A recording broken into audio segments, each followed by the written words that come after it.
such a big place, it's so empty. Like no one ever lived here. Sure must have been boring to live in ancient times, staring at ceilings all day. Now that you mention it, I've heard some people used to draw star maps on their vaulted ceilings. Some might even make them transparent to better observe the movement of the stars. It sounds so nice. Stargazing from the comfort of your own home. Wait a second. I think I see something up there.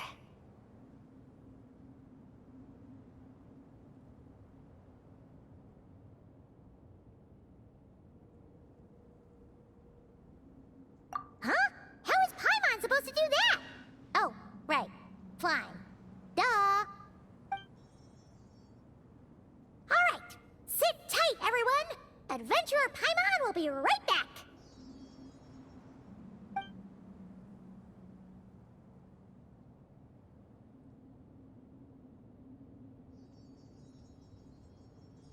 Okay. So, there's nothing super special up there. Just a couple of shelves, tables, jars, and scrolls. And a whole bunch of dust, dirt, and sand.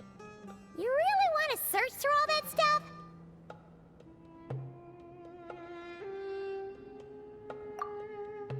Well, when you put it that way... Come on then, let's see what we've got. Paimon's hoping for something super valuable.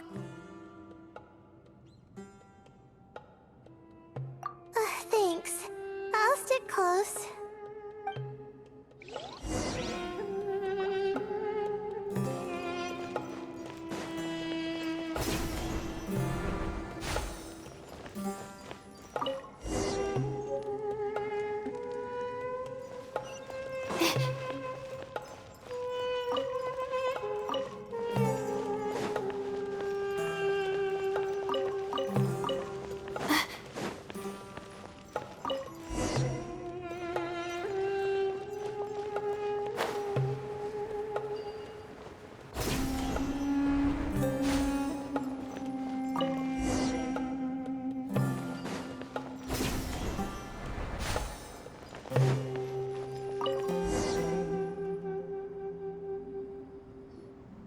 I think that's everything. Most of the documents are in the ancient desert script, except these ones. These seem old as well, but the handwriting makes them stand out. Right! Let's arrange them in chronological order before we read through.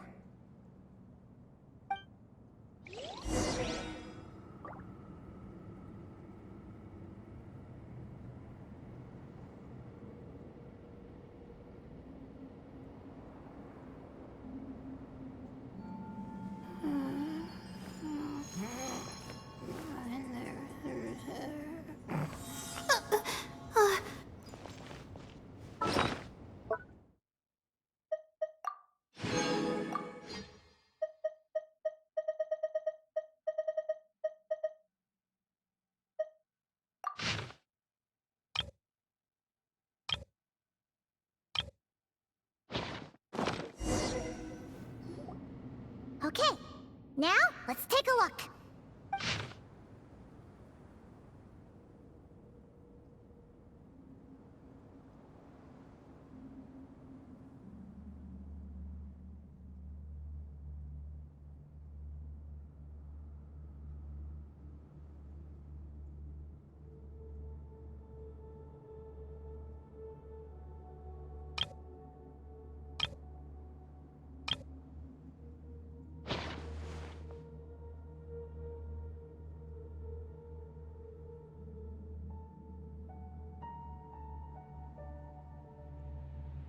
Maybe this person fell in by accident, like Mr. Jur and me. Yeah, maybe. But they don't sound super worried about their situation. So, either this person's an ace adventurer, like the Traveler, or some kind of super optimist. An optimist, huh? Oh, I wish I could be that sort of person.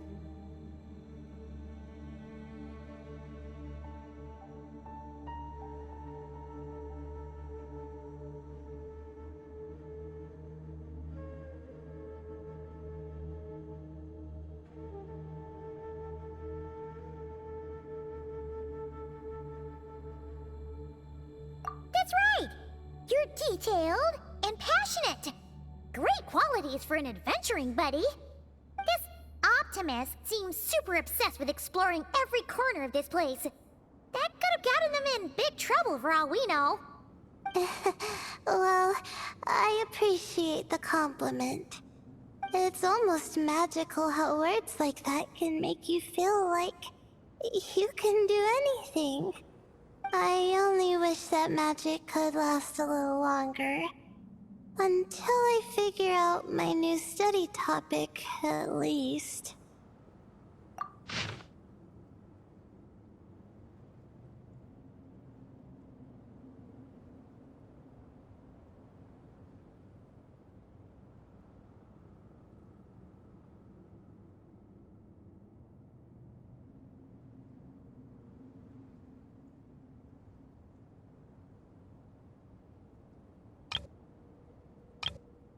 Oh, looks like you were spot on, Paimon. See? Told ya! That's what happens when you don't think things through. And all this talk about seniors and juniors, he was a student just like you, Layla. Whew, he sure talks a big talk for a student, though. You'd think he was some kind of old scholar instead. Huh. What is it? Did Paimon say something wrong? No, not at all. I was just thinking, and this might sound rude, but the way this person speaks is just so... you notice too. I mean, it's good that he helped treat his companion's wound, but it didn't seem like it was out of kindness. More like he was looking out for his own self-interest, or thought he could get something out of it. I don't know.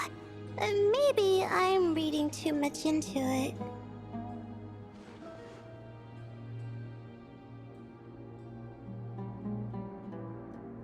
Yeah.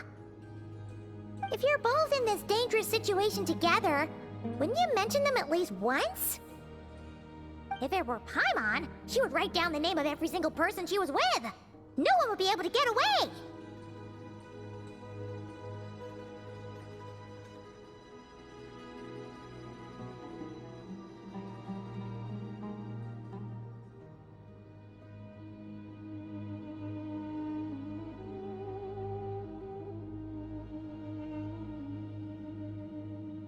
Actually, I find Paimon's approach quite sensible.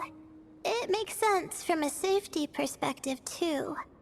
That way, if anyone came to the rescue, the notes would be able to tell them everything they needed to know. Whoa! That's genius-level thinking! Well, I learned that from Madame Farazan, actually. I'm not speaking from personal experience or anything.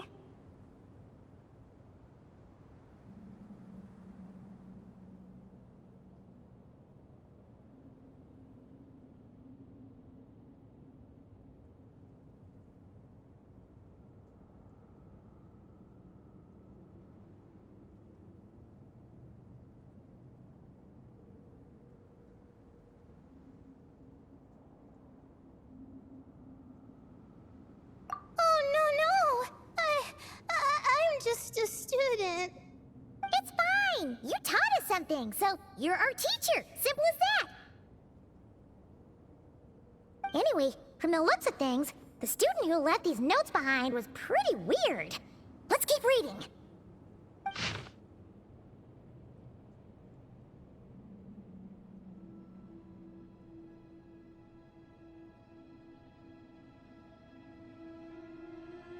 Whoa! Hang on! That's a lot of information. Paimon needs a moment to take this in. The Ibis King. So... did this person actually meet the Ibis King here?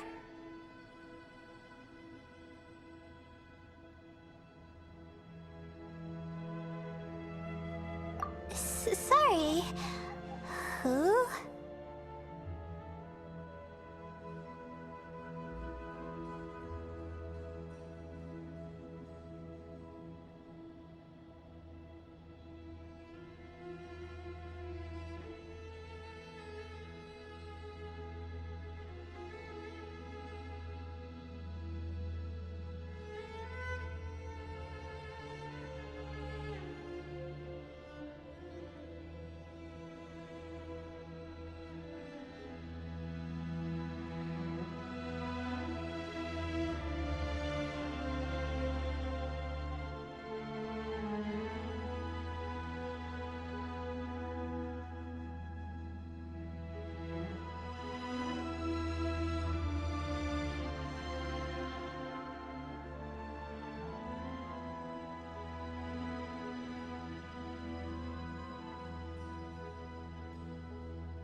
traveler. You know she was asking about Nefer. Anyway, Nefer's, a friend of ours. And she's mentioned the Ibis King before, but not in much detail.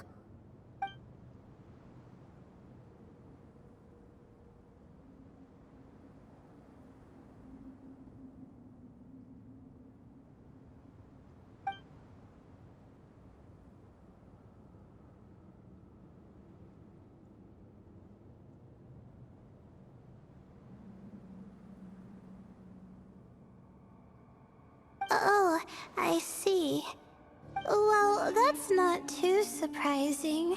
Most people in Sumeru know about King Deshret, and most in the academia have at least some knowledge on the Seven Pillars. Legend has it, King Deshret ruled the desert at the head of several wise retainers, guiding their people to pursue the limits of wisdom. He also left behind treasures for future generations, which continue to be relevant in nearly every research discipline. Now, this message indicates this student and his senior were rescued by the Ibis King. But to think it's possible to meet him in a place like this... We don't know when these notes were written, but didn't the Seven Pillars disappear a long time ago?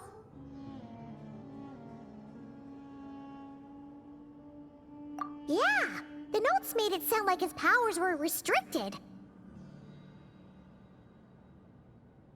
Also, the mention of this form? What is that supposed to mean? I'm not sure. Let's keep reading.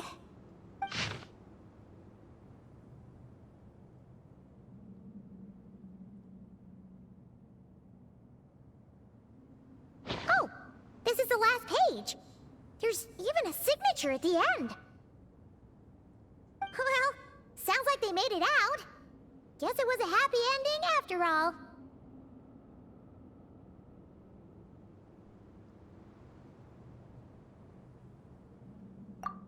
Wait.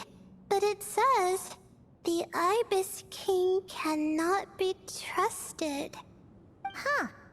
Our friend said something similar. That the Ibis King was a liar. And the notes did make it seem like something wasn't quite right with him. Maybe he wasn't one of the Seven Pillars. Great, Ibis King!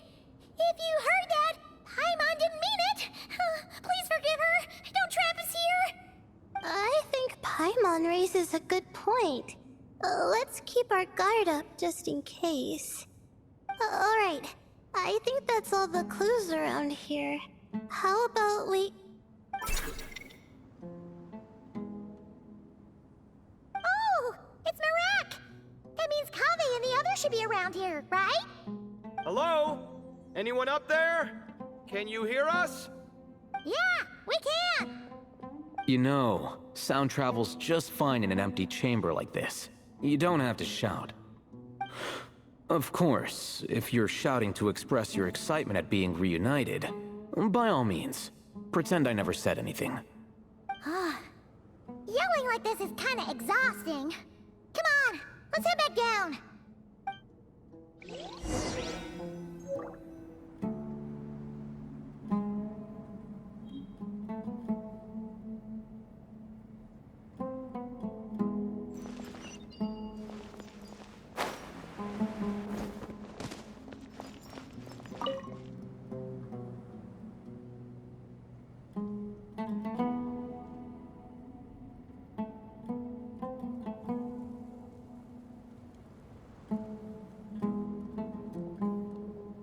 Wow, we all ended up in the same place, huh? Yeah, what a coincidence. Indeed. Or as I like to call it, the chai factor.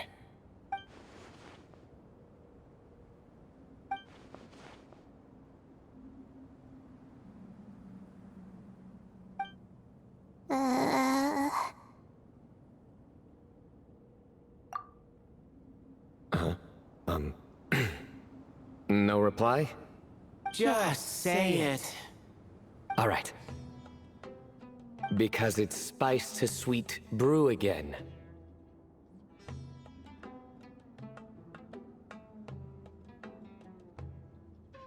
Oh, hey, that's a new version. Oh, wait, what? You've never heard that one?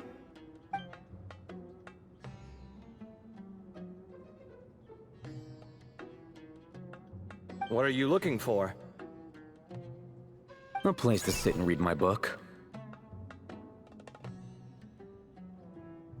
Oh, great. What else is new? Well, looks like everyone made it through unscathed. Let's take this chance to get some water, rest a bit, and discuss what we learned. Sound good? Yeah, let's debrief.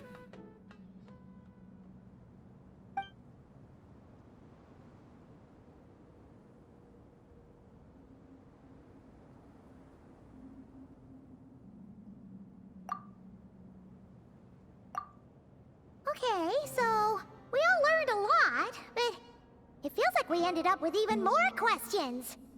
Yeah, but one thing's for sure. This place is tied to the Ibis King in some way. Hey, Sino. You're the current representative of Hermanubis. Can you call him up for a sec? Of course. Just let me sense his presence.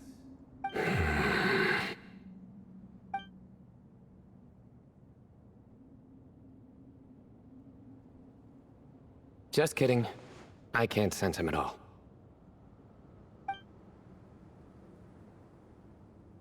Jeez, Sethos. Did you set him up for that one? What are you, a two-man act? Sorry, Hermanubis isn't like the Ibis King. He can possess me, but I can't talk to him whenever I want. Oh, truly? Does that mean he's gone? I would have liked to reminisce about old times with him. Ah, the cat! It speaks! Of course it speaks. In fact, it is not an it at all.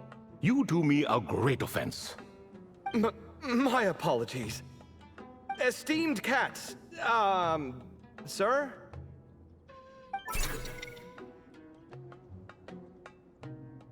Oh, this little contraption is still here. Contraption? No, this is Marak.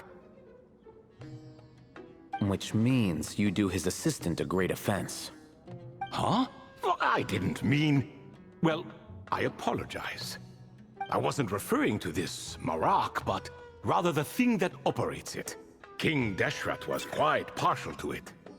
I have forgotten what it was called. It must have had an official name, albeit in the old tongue. Even if I did remember, I would need to translate it into modern language. It's not important. Marak's a fine name. Even better than the original, if you ask me. Who thought of it? And the remodeling, quite well done indeed. This Marak looks much happier in its current form.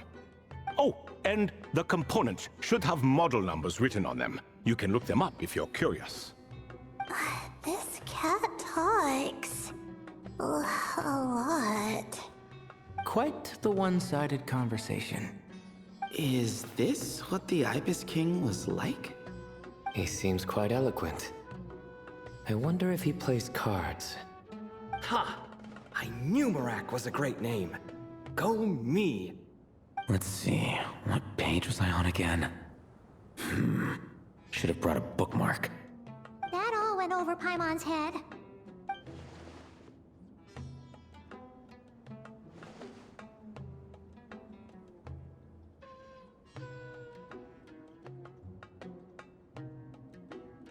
Hello indeed. For you to know my name.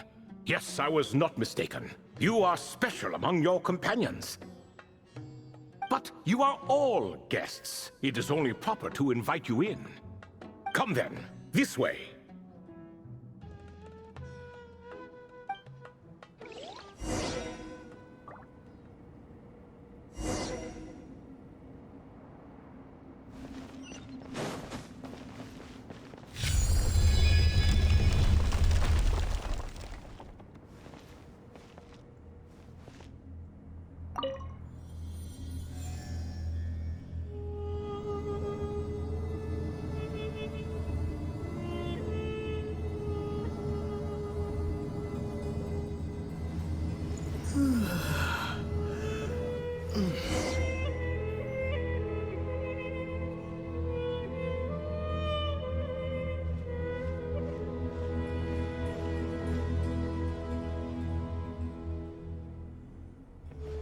Welcome to my humble abode.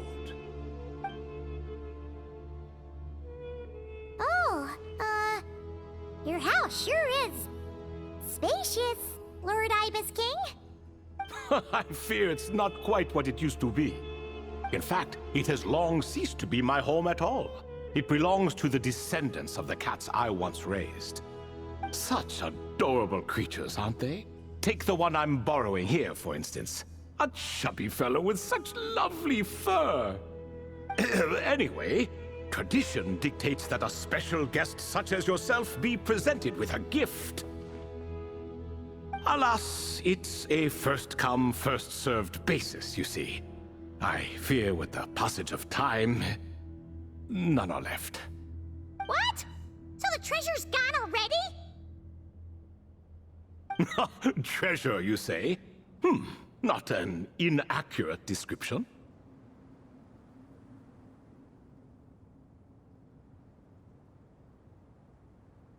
Yes, and no. I have the power to grant gifts inaccessible to the masses. The only requirement is answering a question. Not a bad deal, yes? Of course, my questions were given unto me by King Deshret, who in turn received them from the Mistress of Flowers. There are 3, and no more. What causes our rise and fall? What obliterates love and hate? What determines truth and falsehood? The more he talks, the less Paimon understands. I see. That must mean Gudars and Makaira managed to answer 2 of the 3. Another who understands.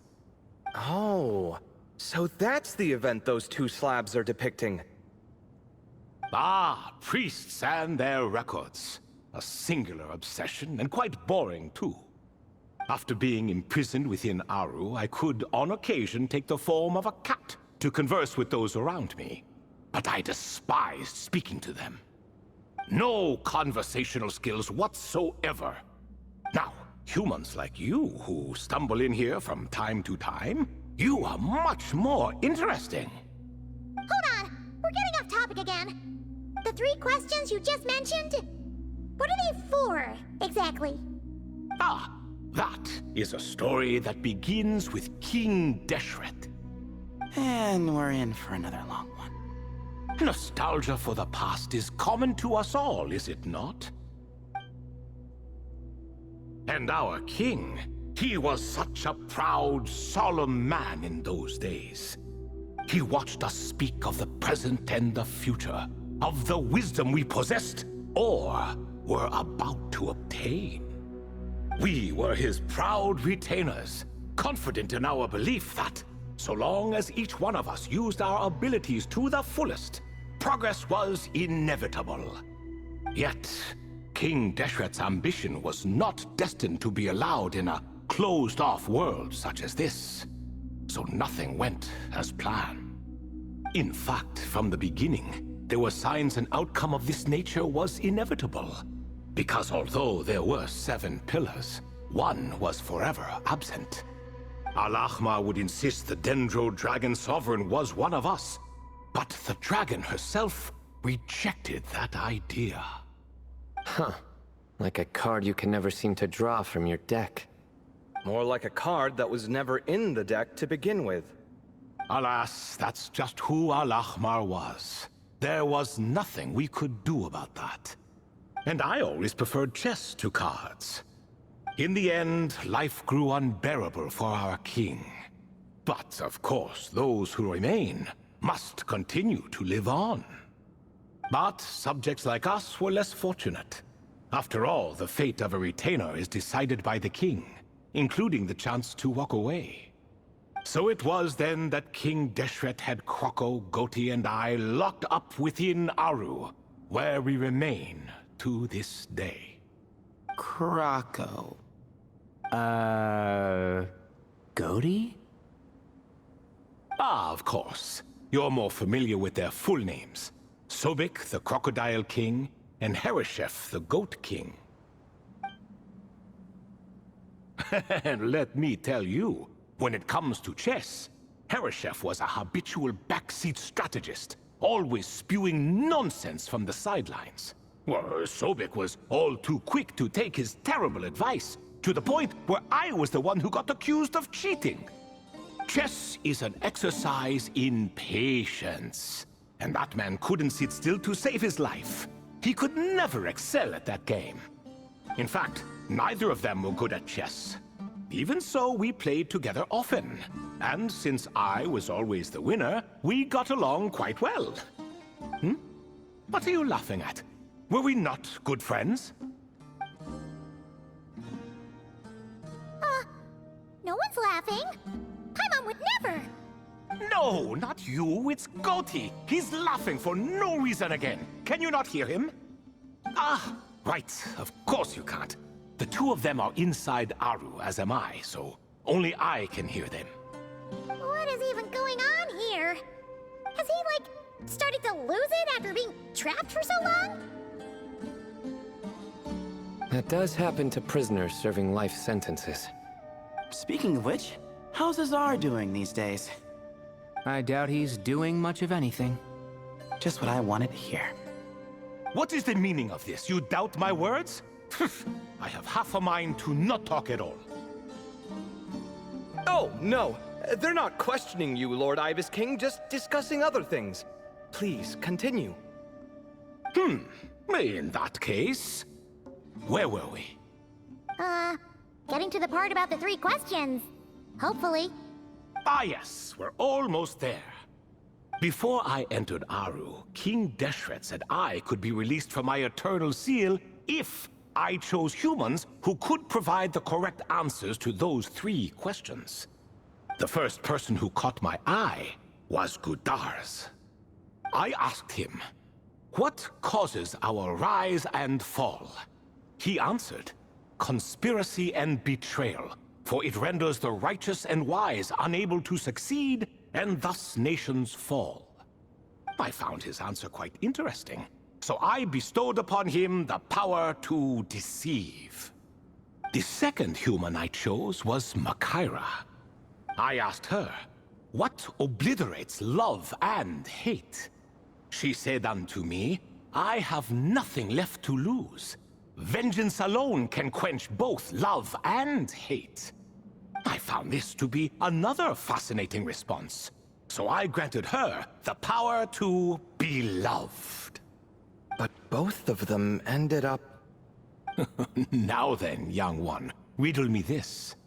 Did their answers point to this fate, or was it the power I bestowed upon them that determined their end? I'm just an observer who doesn't understand their circumstances, so I can't answer. A clever reply. I do not wish to comment either. It is all in the past at this point. My only wish was for their answers to be acknowledged by King Deshret's rules, and bring me one step closer to freedom. As for the final person, her fate remains to be seen, so I will not reveal her name.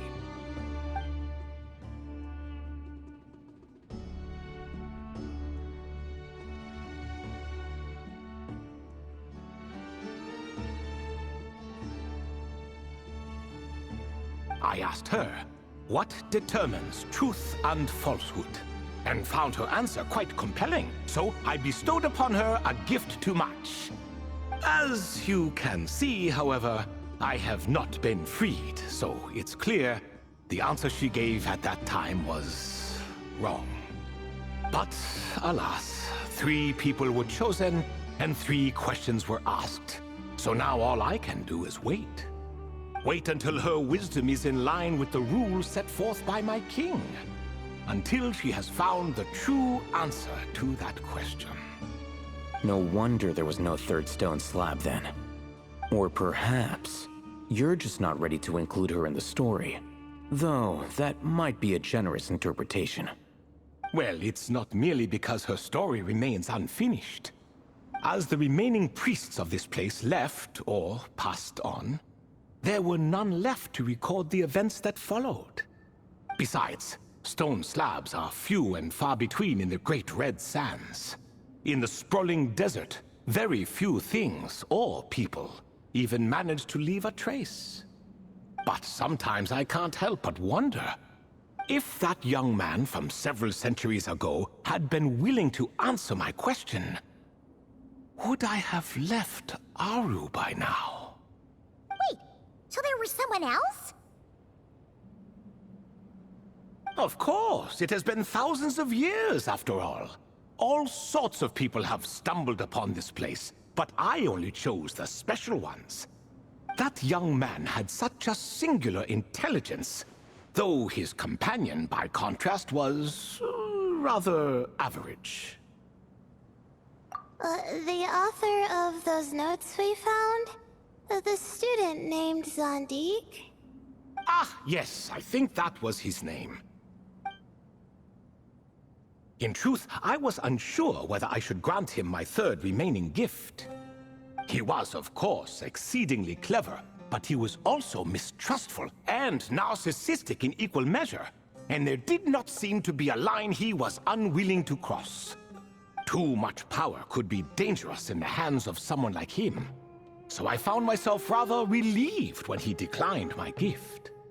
Oh, he turned you down? Did he give a reason? Yes. He said he didn't need it. I still remember the look in his eyes. Nothing stood out per se, and still I could sense contempt and disdain radiating from his gaze. I could not give an exact reason, but on instinct I just knew it would not end well to get close to a man like that. So, I tricked him. Stick close to your companion, I said. Only the descendants of Tulatula can come and go as they please. Leave him behind, and there is no escape for you. So, does that mean his companion wasn't a descendant of Tulatula? Oh no, that part was true. The lie was in the other half. Anyone can enter or exit this place. There are no restrictions. I saw that his companion was exhausted and was concerned Zandik might leave him behind, or worse, that some other accident might befall him. So I made up an excuse to prevent Zandik from going a step too far. Oh, and speaking of, Sandik's companion had the same blue hair and pointed ears as you. Wait, does that mean Layla's also a descendant of Tulatula? Indeed. When Hermanubis founded that city, he took in many who had nowhere else to go. Today, their progeny are scattered to the four winds, and indeed are far more numerous than I could have imagined. So the person you protected could have been my ancestor. Yes, yes. You're very welcome for that. Could I ask another question, Lord Ibis King? Of course. I have nothing but time, I'm afraid. Did you also save me and a man named Jur? I did. You two were quite unlucky bumping into a device King Deshret once used to measure human brain power. That contact caused more knowledge than you could handle to flood into your minds. So I replaced that knowledge with simpler, repetitive information. Of course, the side effect being the same thought repeating over and over again in your mind, but that should resolve itself in time. How many moons are there in the sky? Yes, that was the phrase I used in your head. I forgot the other one, though. I believe it had something to do with food. Both were spur-of-the-moment decisions, so no need to dwell on the meaning too much. Oh, I see. Thank you, Lord Ibis King. As I said, young one, you are most welcome. If you're inclined to return the favor, perhaps you could turn off that device so no one else can trigger it? There's only so much a cat's paw can do, so I'm afraid this is something I must leave to you. Or Marak, I suppose.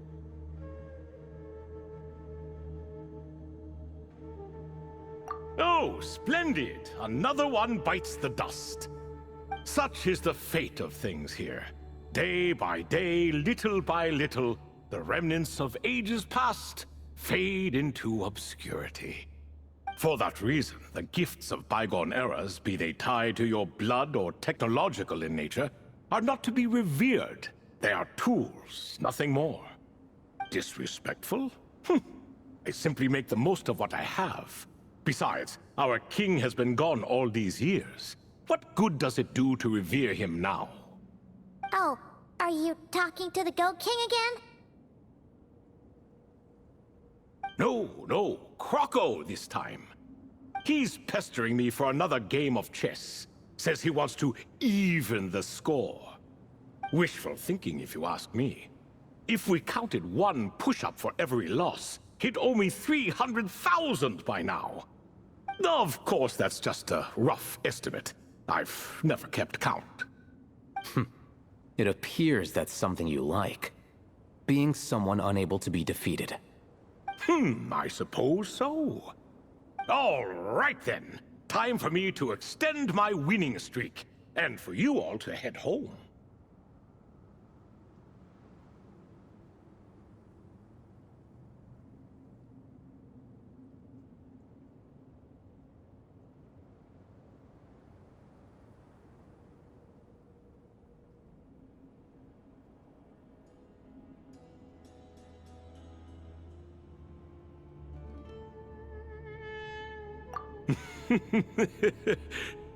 In truth, deep down, I know even the answers to those 3 questions will not change my fate.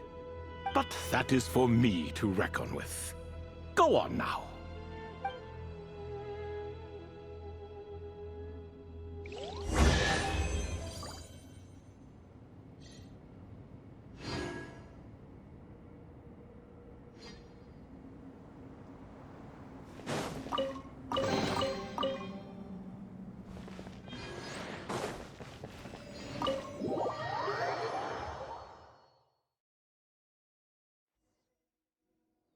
Excuse me, do you even know what time it is? I've harvested 3 crops of tomatoes while you've been gone. You're exaggerating, Professor. I'm making a point. There's a difference. Sincerest apologies for keeping you waiting, Professor Cyrus.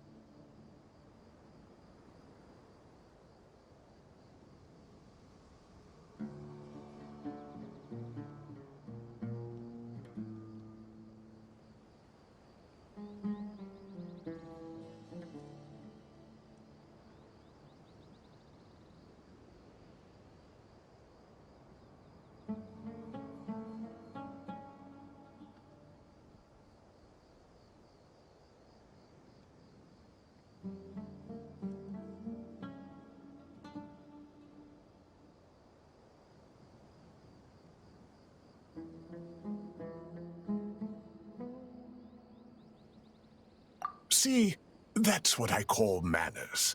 Now, are any of you hurt? Nope. It went way smoother than we expected, actually. I presume the investigation is complete then. Come, tell me all about it.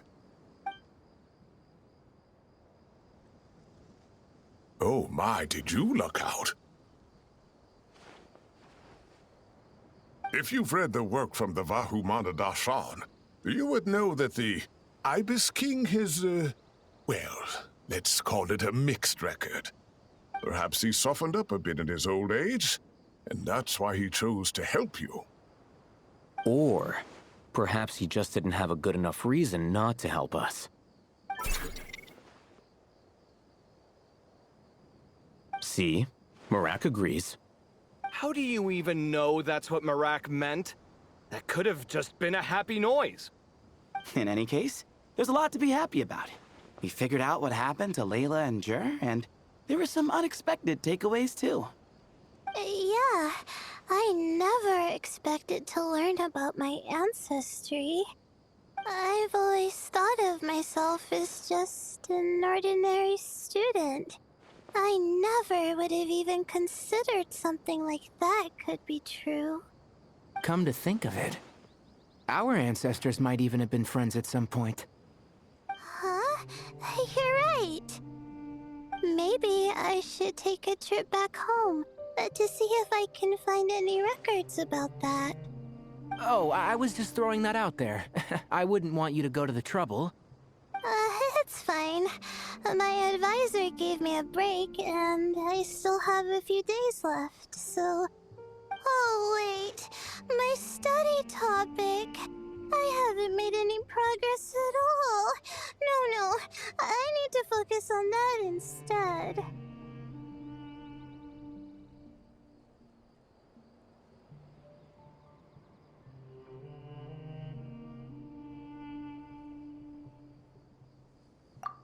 Right. Couldn't you help her, Professor? Huh? No, I could never. Me, you say? I'm from the Spatamar, Darshan, and I don't think that Nephis or Zahahadi researched the stars. All I have to offer are my homegrown tomatoes. Although I suppose it's not impossible. I can ask a few old friends to recommend some interesting topics. You really don't have to. It sounds like a lot of work. Hardly. A few passing questions while we water the plants? It's no trouble at all. Thank you so much. Of course. Now it's getting late, and you all must be tired. Let's wrap things up here. Some say desert nights are the sun taking mercy on us after the heat of the day. So, let's leave while she still feels merciful.